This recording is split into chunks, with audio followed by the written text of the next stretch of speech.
What's going on, guys? My name is Wade with TechDaily. So if you're considering a new iPhone nowadays, I'm sure it can be a little daunting trying to decide which one is right for you. Obviously, with the iPhone 13s out now, those are pretty good options if you want something brand new, but not everyone wants to spend a ton of money on the latest phone. And there are plenty of deals and discounts now on iPhones from the last couple of years that are also really great options too. So in this video, I'm going to break down what I consider to be the best iPhones to buy right now, both from a value perspective, the devices that are a couple of years old that are affordable and just as good, and I'll also talk about the newest iPhones as well. And hopefully this will help you decide on the right iPhone for your budget and for your needs. Before we get into all that though, I do just want to take a quick second to thank the folks at Navi for sponsoring this video. If you're in the market for any new iPhone, really, Navi makes it super easy to find all the best deals all in one place. Their phone navigator service scans thousands of different promotions to find you the best price for the smartphone you want. You can search for one device in particular, a new iPhone for example, or you can take a short quiz. Pick what options and features you like, and Navi will recommend a few different smartphones that fit your preferences. Navi will then show you the best prices currently available for that device from all the major retailers. You can see carrier deals as an existing customer, or if you're willing to switch. You can also see who will pay the most for your current device as a trade-in, and if you find a deal you like, Navi will take you right to it without having to do any more searching. If you don't see anything that entices you, Navi can notify you later on when prices go down. Navi is totally free to use and honestly is one of the best tools I've found to help save you money on your smartphone purchase. Check it out at yournavi.com or click the link in the video description to give it a try. So to start off, let's just set the foundation with the oldest iPhones that are still supported with the latest software updates. And this is really surprising. So any device from the iPhone 6S and beyond is able to be updated to the latest software version, iOS 15, which was just released a couple of weeks ago. And that means, in theory, any of these devices will have all the newest software features and latest iOS changes, just like a brand new iPhone 13. And that's great that Apple still supports all these iPhones with the latest software. However, some of these devices are still pretty old now. They lack the powerful Apple processors, upgraded cameras, better displays. So while you could theoretically still use an iPhone 6S or an original iPhone SE for at least another year, I know those devices are absolutely showing their age now. If you're maybe coming from an iPhone 6S, the 6S Plus, the original SE, maybe even an iPhone 7 or iPhone 7 Plus, any new iPhone from the last couple of years is going to be a huge upgrade, of course. But there are a couple of things to consider. If you want to still have a home button with Touch ID, unfortunately, there's really not many options there. The iPhone 8 and 8 Plus aren't a bad deal still nowadays. You can snag one of them for $250 on Amazon or Swappa. The iPhone 8 was the last new flagship phone with that old school home button design, and I can understand why some people might want to keep it. Now, yes, Apple does also still technically sell the second generation iPhone SE that was released last year. You can buy that brand new for $399 right now, and it's a slightly better iPhone 8 in a way, but I don't know that I'd pay full price for that phone right now. A carrier deal or getting it secondhand for $300 or maybe $320 makes a bit more sense. The downside though, with the second gen SE, is that the battery life just isn't that great, and it still rocks dated hardware. Single lens camera setup, that's okay, but nowhere near what you'd get on almost anything right now. The screen is also lower resolution, it's not very bright, it's relatively small, but like I said, it is the only Touch ID home button iPhone that's available now. And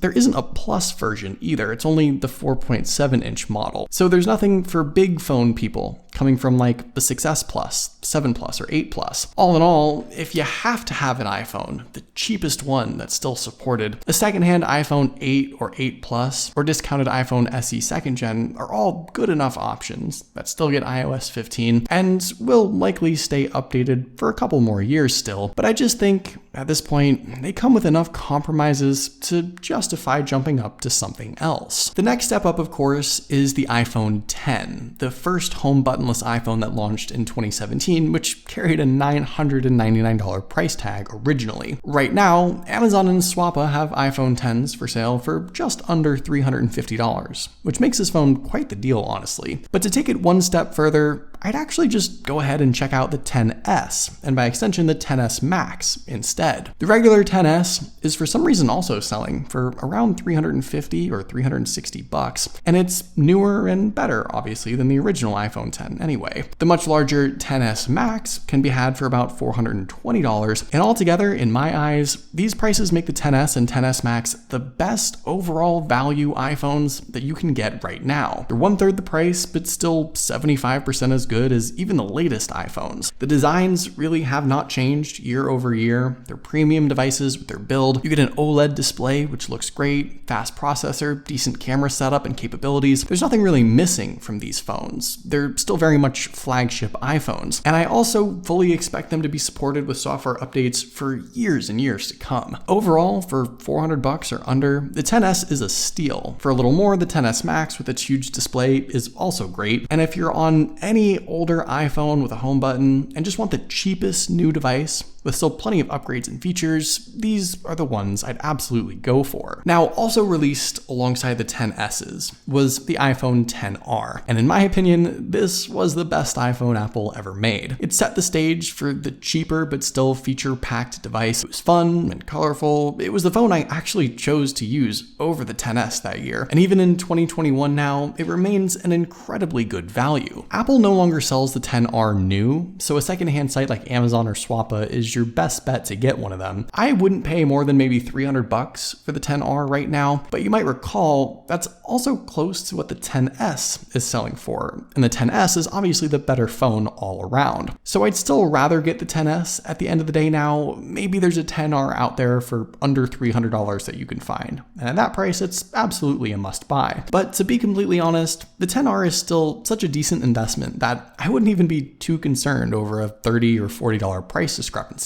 This phone is gonna be supported for like 5, 6, 7 more years at least, in my opinion. So it's money well spent either way. Feature-wise, compared to the XS, you sacrifice the better cameras and nicer display, but everything else is pretty much there. Again, super comparable to even the latest devices for a fraction of the cost. And they come in a bunch of fun colors too. The XR just holds a special place in my heart, and while it maybe isn't the absolute must-buy it once was, I still think it's a great phone for a great price. So I'm gonna go over the Pro iPhones in just a second, but let me just finish off my sort of budget/value tier list with the iPhone 11, because there's a couple of things to talk about with this phone specifically. Now, the iPhone 11 obviously isn't that old. It was released in 2019, and Apple actually still sells this phone brand new, starting at $499. It's the cheapest new phone they offer, aside from the second gen SE, and at that price, if you had to get a new iPhone and didn't want to bother shopping around or going with a secondhand option, it's not a bad deal, all things considered, direct from Apple. But you can get an iPhone 11 for cheaper.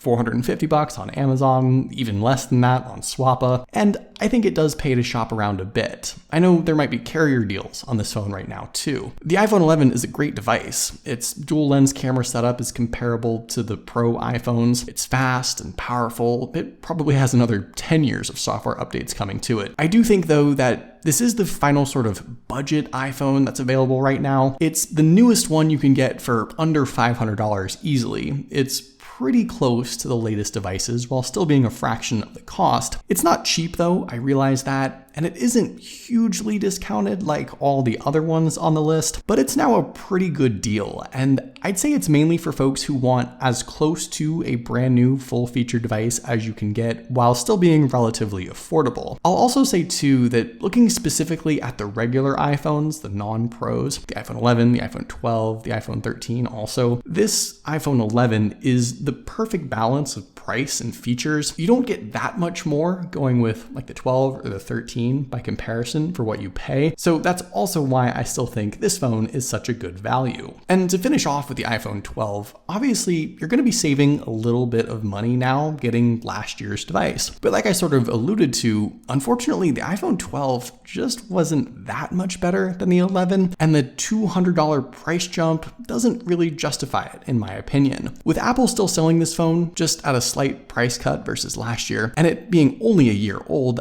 I don't think there's much of a deal to be had on the 12s at this point. And like I said, if you're coming from an older iPhone, it just makes way more sense to save the couple hundred extra bucks and grab the iPhone 11 instead. You won't really be missing anything. The iPhone 12 right now is just not really something I'd consider, and it's probably the only non-current gen iPhone on the list that maybe doesn't make as much sense as all the others. So let's talk iPhone Pros now. Of course, the first ones to start with are the iPhone 11 Pro and 11 Pro Max. And to be honest, these phones are a surprisingly good deal right now, all things considered. Now, even though Apple still carries the regular iPhone 11, they don't sell the 11 Pro or 11 Pro Max anymore. But secondhand, you can grab these phones for between $550 and $650, essentially half price compared to what they launched at. And obviously, these Pro iPhones are about as good as it gets. Triple lens camera setup, OLED display, stainless steel and frosted glass materials. These phones are essentially identical to the brand new 13 Pros, at least physically, and feature and spec-wise, they aren't that far off either. Comparatively, paying half price for these doesn't get you half the phone. They're like 90% as good as the latest 13 Pros, and I might argue that the 11 Pro Max, the bigger one, is the even better value because it had one of the longest battery lives ever on an iPhone, at least until this year. If you've been holding out on the high-end Pro iPhones, now is a perfect time to get these. This is the perfect upgrade if you're coming from an iPhone 10 or 10s or a regular 10R or iPhone 11 even. Again, we are getting up there in price, but for a flagship iPhone that's just a couple of years old, you're saving a ton of money and sacrificing not a whole lot of features. Interestingly enough, while once again Apple still sells the regular iPhone 12s brand new, they for some reason also don't sell last year's 12 Pro and 12 Pro Max anymore, which honestly is very surprising. And this, I think, has contributed to an interesting predicament in trying to get these phones now. If you want a 12 Pro, you'll have to find it secondhand or from a carrier with old unsold inventory. And on the one hand, I think people who have Pro iPhones generally update every year or every other year. So there are plenty of 12 Pros for sale for a discount. But just like I explained with the regular iPhone 12,